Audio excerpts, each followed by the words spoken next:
जय श्री राम। आप सभी का हमारे YouTube चैनल अंतरिक्ष एस्ट्रोलॉजी में हार्दिक स्वागत है। आज हम चर्चा करेंगे पूर्णिमा पर चंद्रमा के उपाय के बारे में। पहले बात करते हैं हम चंद्रमा की।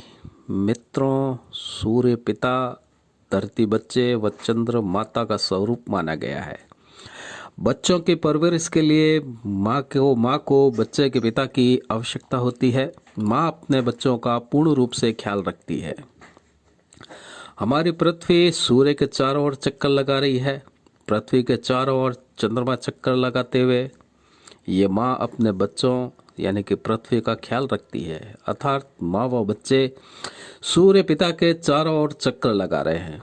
मित्रों, जन्म कुंडली के सभी ग्रह उच्च के हों और मात्र चंद्रमा नीचस्थ हो जाए तो उच्च के ग्रह उच्चस्थ फल नहीं दे पाते। जबकि सारे ग्रह नीचस्थ हो और मात्र चंद्रमा उच्चस्थ हो या शुक्ल पक्ष का मजबूत हो तो ये नीचस्थ ग्रह भी प्रसन्न होकर के अपने शुभ फल देने में समर्थ होते हैं। कारण क्या है? कारण स्पष्ट है कि यदि माता यानी कि चंद्रमा बलवान हो तो सभी ग्रह बच्चे प्रसन्न चित्त रहते हैं, जबकि इसके विपरीत सूर्य यदि बलवान हो तो उच्चस्थ हो और सभी ग्रह बच्चे भयभीत रहते हैं। यानी कि सूर्य बलवान हो तो कोई गारंटी नहीं है कि सभी ग्रह अपना उच्चस्थ फल देंगे। मित्रों, हर दूसरी कुंडली के अंतर्गत चंद्रमा कमजोर, बलहीन, दोष युक्त, चंद्रिक दोष से, केंद्रुम दोष, ग्रहण दोष आदि से पीड़ित रहता है। चंद्रमा बहुत फास्ट गति से गोचर करता है, इसलिए पल में खुशी पल में गम का अनुभव होता है। चंद्रमा के उपाय की बात करें तो चंद्रमा का सटीक उपाय जातक की 14 वर्ष की उम्र तक ही होता है। इसके पश्चात इसका सटीक कोई रामबाण उपाय सिद्ध नहीं होता, ऐसा अनुभव में आया है। इसके पश्चात फिर तो इसके लगातार उपाय करने होते हैं। हमने अपने 20 वर्षों के ज्योतिष अनुभव से ये देखा है कि पीड़ित चंद्रमा विषकारक और नशाकारक होता है। चंद्रमा यदि जन्म कुंडली के अंदर दूषित हो, चंद्रिक दोष से पीड़ित हो, केंद्रुम दोष से पीड़ित हो या नीचस्थ हो, राहु केतु शनि के साथ में स्थित हो, तो हमारे को जीवन के अंदर कौन सा उपाय करना चाहिए जिससे कि हमारे जीवन के अंदर सुख समृद्धि आए। मित्रों, ये उपाय जो होता है पूर्णिमा की रात्रि के समय में होता है, जिसके ऊपर हम आज यहाँ चर्चा करेंगे। सर्वप्रथम आपको एक सफ़ेद पत्र लेना है, उसको साफ करें, उस पर श्रीम लिखें, बीच में स्वास्तिक का चिन्ह बनाएं और नीचे एक गोल बिंदी चंद्रमा स्वरूप बनानी है।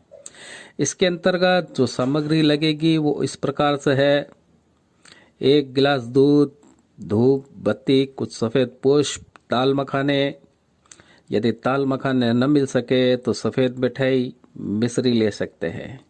इसके अतिरिक्त एक चांदी का सिक्का यदि उपलब्ध न हो तो पीतल का 5 रुपए का सिक्का ले सकते हैं। यदि आपके पास में कोई चंद्र यंत्र हो तो उस चंद्र यंत्र को भी रख सकते हैं। इसके अलावा खीर, 2-3 कटोरियाँ खाली, 1 छोटा चम्मच, 1 लोटा जल। रात्रि में जब पूर्व दिशा में चंद्रमा उदय होकर आपके सामने प्रकट हो पूर्णिमा की रात्रि को, तो आपको एक थाली के अंदर ये सभी सामग्री छत के ऊपर सजा करके लेकर के जानी है। वह पत्थर के ऊपर इस प्रकार से श्रीम स्वस्तिक का चिन्ह बनाए और बिंदी बना लें। के ऊपर चांदी का सिक्का या 5 रुपए का सिक्का हो तो 5 रुपए का सिक्का, या कोई चंद्र यंत्र आपके पास में हो तो इस चंद्र यंत्र को इसके ऊपर स्थापित करेंगे, जो नीचे लाल बिंदी है इसके ऊपर। अब शुद्ध गंगा जल से आप अपने ऊपर शुद्धिकरण करें, गणपति व शिव का ध्यान करें। तत्पश्चात सबसे पहले स्वास्तिक के बीच कुमकुम या चंदन से बिंदी लगाकर स्वास्तिक का पूजन करें। पुष्प, धूप, दीप, मिश्री, गुड़ का प्रसाद चढ़ाएं। इसके पश्चात ऊपर जो श्रीम लिखा है, श्रीम का पूजन करेंगे। श्रीम के ऊपर चंदन कुमकुम छिड़क करके चावल, दूध, पुष्प चढ़ाएंगे। मूली का टुकड़ा व मिश्री का भोग लगाएंगे। मन में महालक्ष्मी का स्मरण करेंगे। इसके पश्चात इस लाल बिंदी के ऊपर जो चांदी का या पीतल का जो यंत्र आपने रखा हो, इसका हम पूजन करेंगे। धूप दीप दाल मखाने व खीर का भोग लगाएंगे। तत्पश्चात आकाश में जो चंद्रमा दिखाई दे रहा है उसको प्रणाम करेंगे। प्रणाम कर उसके लिए भी एक कटोरी के अंदर एक पुष्प, चावल, मूली का टुकड़ा, दाल मखाने, खीर का भोग निकालेंगे।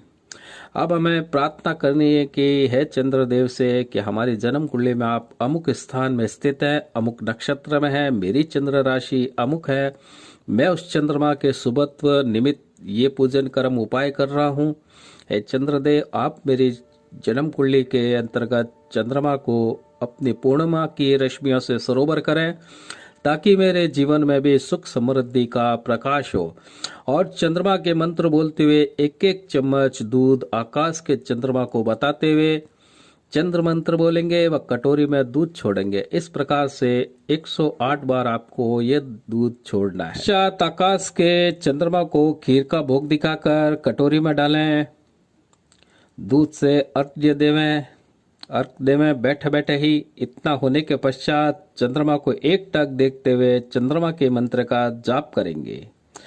इसके बाद हो सके तो आंखें बंद कर आप चंद्रमा का पौराणिक मंत्र का श्रद्धा सामर्थ्य अनुसार जप कर सकते हैं और चंद्रमा को साष्टांग प्रणाम करेंगे। ये सभी सामग्री पूरी रात्रि छत के ऊपर ही रहने दें। सुबह सूर्योदय से पूर्व या 8 बजे तक पत्थर आदि यथा स्थान पर रखें। जो भी आपने सिक्का रखा था, चांदी का रखा हो या पीतल का रखा हो या यंत्र रखा हो, उसको अपने पर्स में हमेशा साथ रखेंगे। और जब अमावस्या के बाद द्वितीया तिथि को शाम को चंद्र दर्शन करते हैं, हम उस सिक्के को निकाल करके हथेली पर रखें व चंद्र दर्शन करने हैं। इसके पश्चात पुनः पूर्णिमा आए तो इसी सिक्के के साथ में ये इस प्रकार का पूजन हमको हर पूर्णिमा को करना होगा। यकीन मानिए आपको जीवन में आर्थिक तंगी नहीं आएगी। चंद्रमा आपका शुभ फल देने लगेगा, फिर चाहे चंद्रमा शनि राहु केतु के साथ हो या निचस्त हो।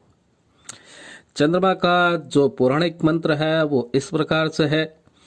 दधि शंक तुषाराभम क्षीरोदान वसन्निभम नमामि शशिनम सोमम शंभोर्मुकुटभूषणम। ये जो उपाय था वो पूर्णिमा की रात्रि को करना है। करोगे तो प्राप्ति होगी, सोचने से कुछ नहीं होगा। इतना कहकर मैं अपनी वाणी को विराम देता हूँ। और मित्रों, आपसे निवेदन है कि यदि आपने अभी तक हमारे चैनल को लाइक नहीं किया, सब्सक्राइब न किया हो तो कृपया सब्सक्राइब करें, बेल बटन को अवश्य दबावें। जय श्री राम।